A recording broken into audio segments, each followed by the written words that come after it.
Hello, and welcome to Unrealized Monuments, a series that delves into the development and eventual demise of some of history's most notable and, at times, bizarre skyscraper projects. Today, we explore the Grand Central Tower, also known by its proposed address of 175 Park Avenue, a highly controversial skyscraper planned to rise above New York City's Grand Central Terminal. This towering project was conceived during the late 1960s and early 1970s, a time when New York was transforming into a modern metropolis. Designed by modernist architect Marcel Breuer and backed by British developer Maurice Sardy, the Grand Central Tower was part of a bold vision to reshape the city. A partnership with Penn Central, the tower was proposed to stand at 950 feet above Midtown Manhattan, a stunning height that would have overshadowed the Beaux-Arts facade of the terminal.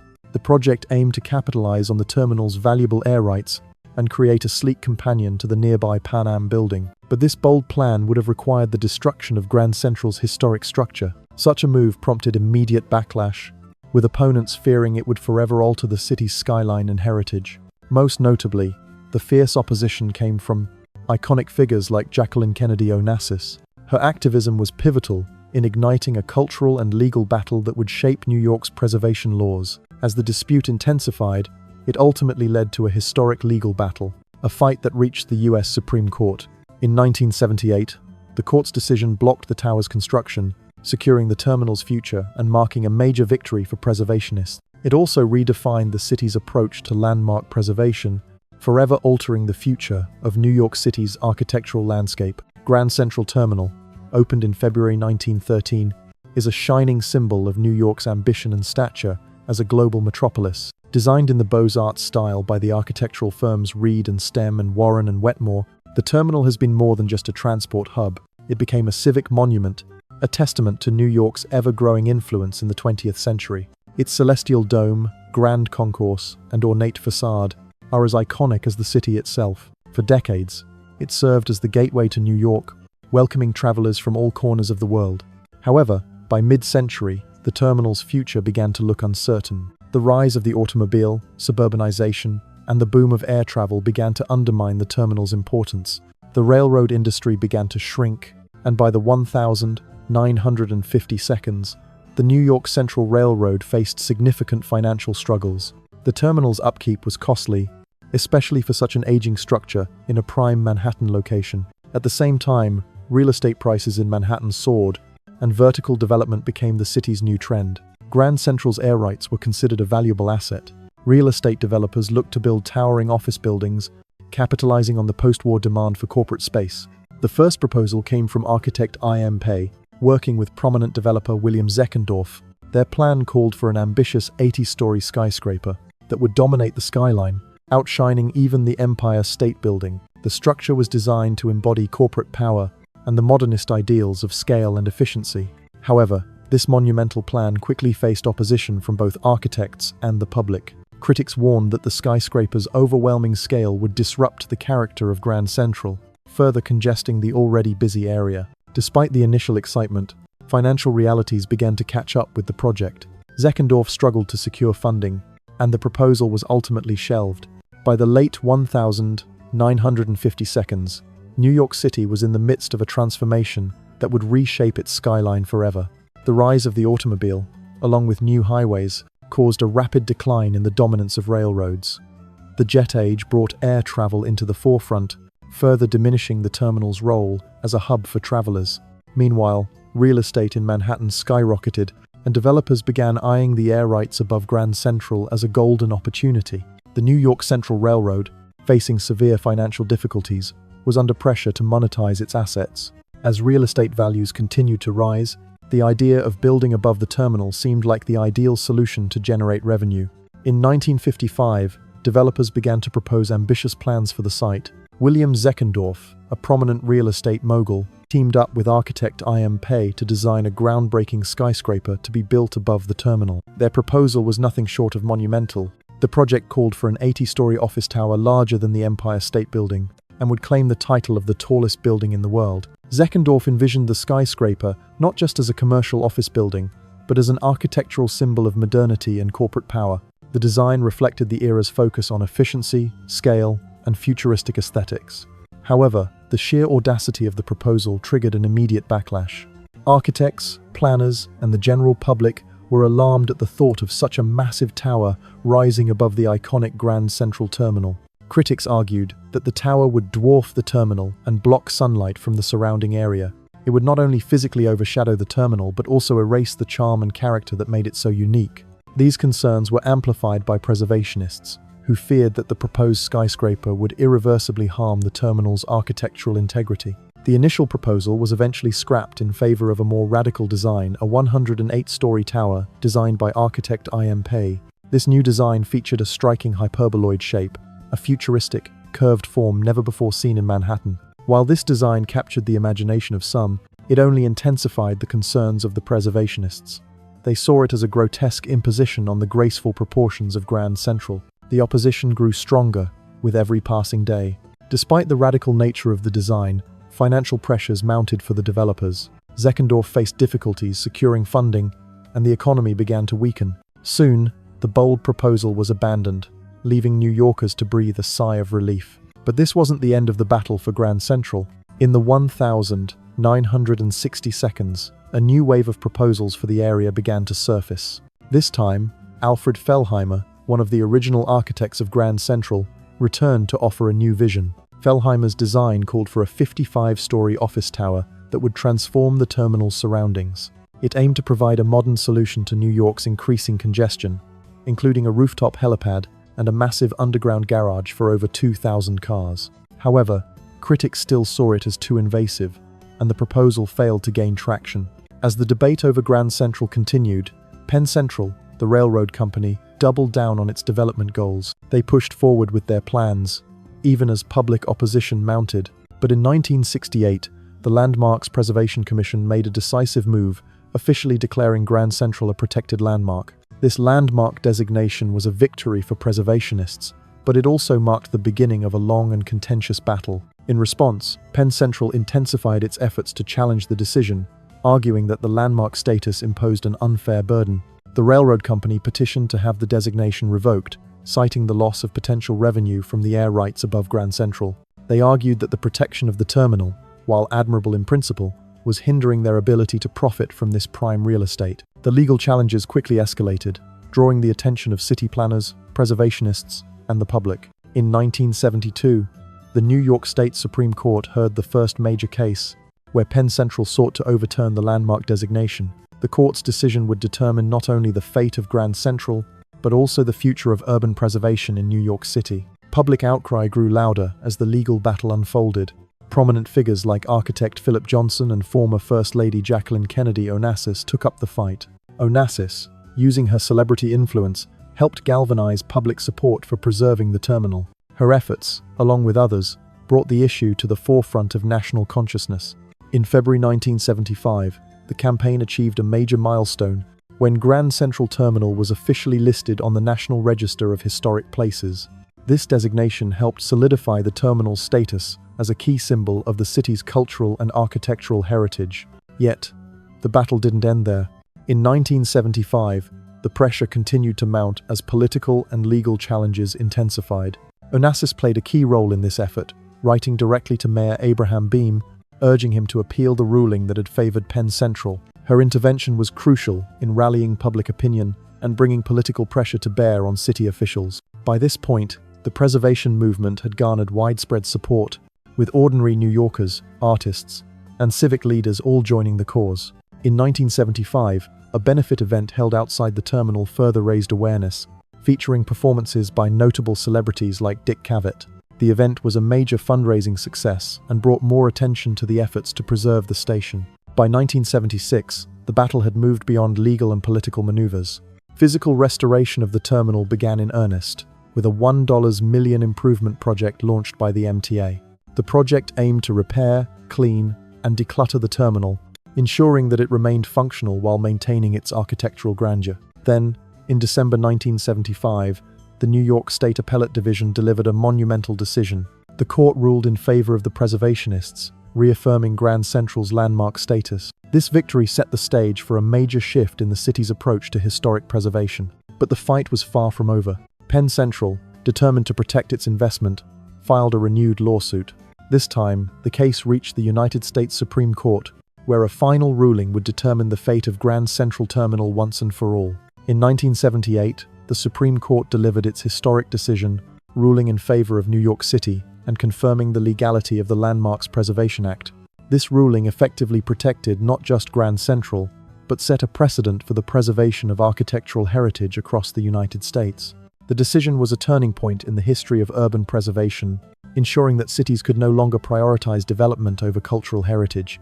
By the time the legal battle concluded, Grand Central Terminal was firmly established as one of the most iconic buildings in New York, and the preservation movement had gained a significant victory for the city's future. New York's skyline would continue to evolve, but Grand Central would remain a steadfast symbol of the city's history and ambition. The legacy of this battle continues to influence the preservation of landmarks across the world, reminding us of the delicate balance between progress and preservation. In the wake of the Supreme Court ruling in 1978, Grand Central Terminal not only retained its landmark status, but also became a symbol of the power of grassroots activism and civic responsibility. The case set a vital precedent for the future of urban preservation, showing that cities could protect their architectural heritage without hindering progress. It demonstrated that the preservation of historical landmarks was not just about nostalgia, but about maintaining a city's identity for future generations. The victory was not just a legal triumph, but a cultural one. A victory for the people of New York and for cities across the world who wish to preserve their unique histories in an ever-changing world. As for Grand Central, the years following the preservation battle were ones of revitalization. The terminal, once threatened by modern development, was now protected as one of the most beloved landmarks in the city. The restoration efforts, which included extensive cleaning, upgrading infrastructure, and modernizing amenities, were not just about preserving the past, but ensuring that Grand Central could continue to serve as a vital hub for transportation and commerce. In the decades that followed, Grand Central remained a popular tourist attraction, a working train station, and an iconic cultural monument.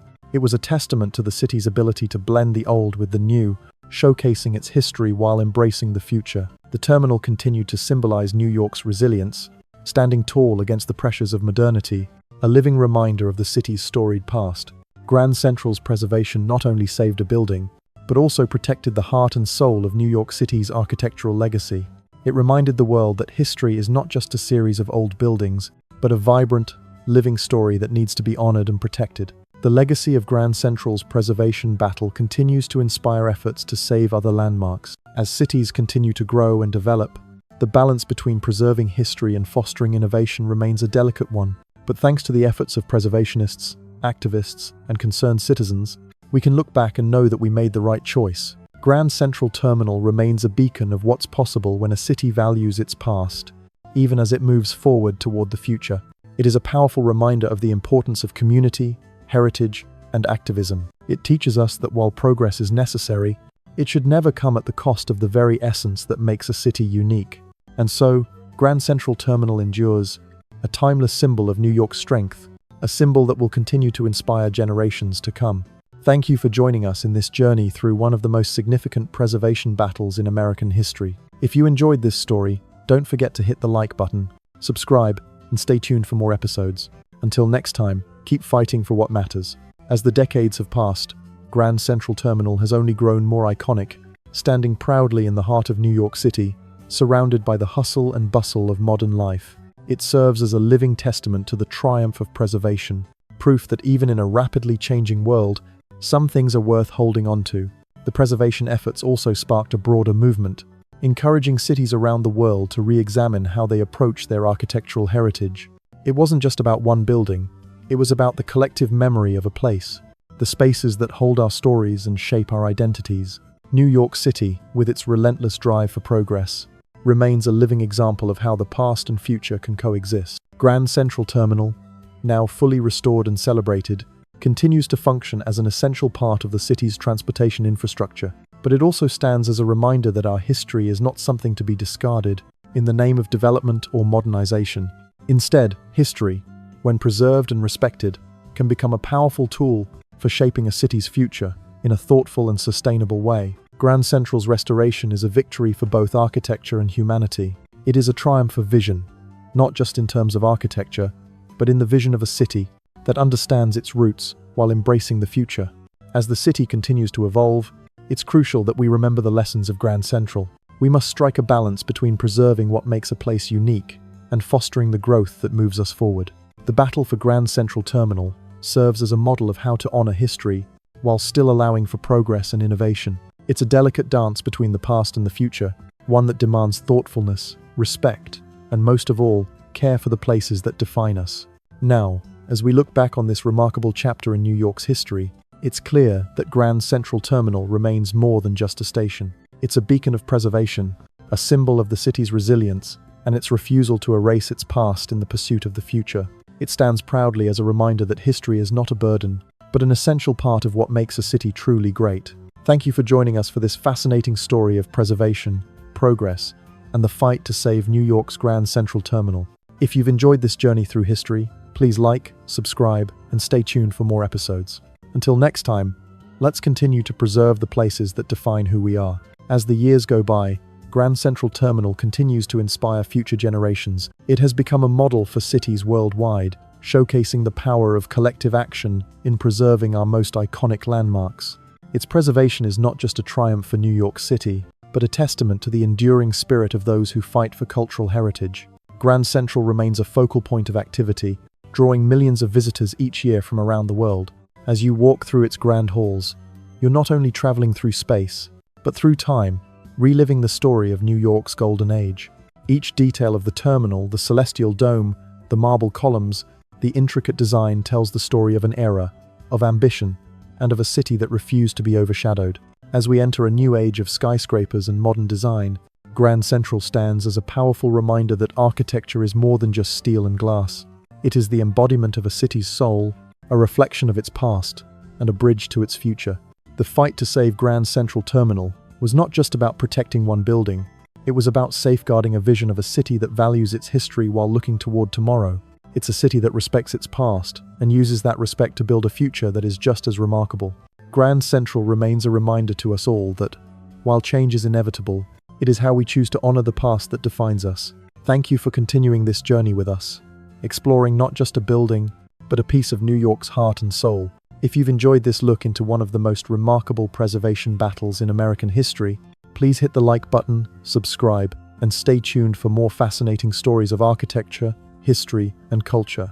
Until next time, remember to cherish the places that make your city unique. Grand Central Terminal is a symbol of perseverance, and it's a reminder to us all to fight for what we value most.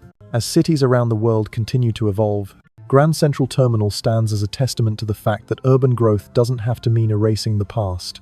This iconic building is a perfect example of how we can honor our history while embracing the future. In the fast-paced, constantly changing world of modern cities, Grand Central's preservation shows us the importance of grounding ourselves in the history that shapes us. It teaches us that innovation and heritage can coexist, that the future of our cities doesn't need to come at the expense of the past. As New York continues to grow, the lessons learned from the fight to save Grand Central will influence future preservation efforts, not just in the city, but worldwide. It reminds us that the spaces we create and preserve today will define the cities of tomorrow. With each step we take forward, we must remember to look back and protect the structures and spaces that help us tell our story. Whether it's a skyscraper, a train station, or a small street corner, our cities are built upon the memories of those who came before us. Grand Central Terminal stands as a reminder that these memories are worth fighting for and that every step forward should be mindful of what we choose to leave behind. Thank you again for watching. If you've been inspired by the story of Grand Central Terminal and want to see more stories about architecture, history, and preservation, don't forget to like this video, subscribe, and share it with others who care about the future of our cities. We're always looking for new ways to tell the stories that matter, and we appreciate your continued support as we dive into more fascinating chapters of history. Until next time, let's continue preserving the landmarks that make our cities unique and keep fighting for the spaces that tell our stories. As we wrap up today's exploration of one of the most pivotal moments in New York's history, it's important to reflect on the impact that preservation has had not just on the city, but on the world's approach to historical preservation. Grand Central Terminal's story is more than just a legal battle or an architectural feat. It represents the power of people coming together to protect something meaningful, something that defines the cultural fabric of their city. In a world where urbanization often demands new construction, it's easy to forget the importance of the past in shaping the future. but Grand Central stands as a beacon of how we can evolve without erasing the footprints of our history. The preservation of this iconic landmark reminds us that buildings, spaces, and structures carry stories, memories, and emotions, stories that are worth protecting for generations to come. As we continue to push for development and growth, let us remember that the cities we build today should be the cities that honor our past while creating a vibrant future. Grand Central Terminal is not just a place you pass through, it's a place that tells the story of New York, its people, and the resilience of those who fought to protect it. It's a powerful reminder that our built environment is more than just functional, it is a representation of who we are, what we value, and how we wish to be remembered. So as you next step into Grand Central, take a moment to appreciate not just its grandeur, but the history it carries within its walls. And as you look at the skyline of New York, remember that the preservation of a landmark is not only a victory for the past, but a promise for the future. Thank you once again for watching and for being a part of this important journey. We hope this story has inspired you to appreciate the places that define your own cities and to advocate for their preservation as they shape the future. Until next time, let's continue to honor the past while building a future that respects the places that connect us all. Stay tuned for more stories that explore the intersection of history, architecture, and preservation. Remember, our cities are a reflection of us. Let's make sure the future we create is one we can be proud of. As we reflect on this story, one thing is clear. Grand Central Terminal's preservation is not just a victory for New York, but a triumph for cities around the world, struggling with the balance of modernization and history. Its legacy is not just about saving a building, but about saving the very essence of what it means to have a city's soul. The preservation of Grand Central teaches us that we must protect the landmarks that define us. These spaces are not just relics of the past, they are living testaments to our history, our culture, and our shared human experience. As we move forward into a world of ever-expanding cities, we must remember that history and progress can and should coexist. The world may change, but the places we preserve will always serve as touchstones of where we've been, helping guide where we're going. Grand Central, with its timeless elegance and historical significance, will always remind us of the importance of protecting what matters, no matter how much time passes. In today's fast-paced world, where the pressures of development can seem overwhelming, we must pause and ask ourselves what is truly worth saving. The fight to save Grand Central Terminal shows us that, in the face of pressure, it's possible to find balance between the old and the new, between the past and the future. As we continue to grow and build our cities, let's ensure that we remember the importance of preservation. Let's not just build new buildings, but create spaces that hold meaning, that tell stories, and that stand as monuments to the people and the history that came before us. Grand Central Terminal is a powerful reminder of how much we can achieve when we come together to protect what matters most. It reminds us that the spirit of a city isn't just in its skyline, but in the preservation of its soul. Thank you for joining us in this incredible journey through one of New York's most pivotal moments in history. If you've enjoyed this episode, be sure to like, subscribe, and share this story with others who are passionate about preserving our cultural heritage. Until next time, let's continue to fight for the preservation of the landmarks that define who we are. If you've enjoyed this deep dive into the evolution of the Super Soldier Serum, hit that subscribe button and turn on notifications so you never miss out on the story behind the legends. Don't forget to leave a comment and share your thoughts. What part of the serum's journey shocked you the most? We'd love to hear your take.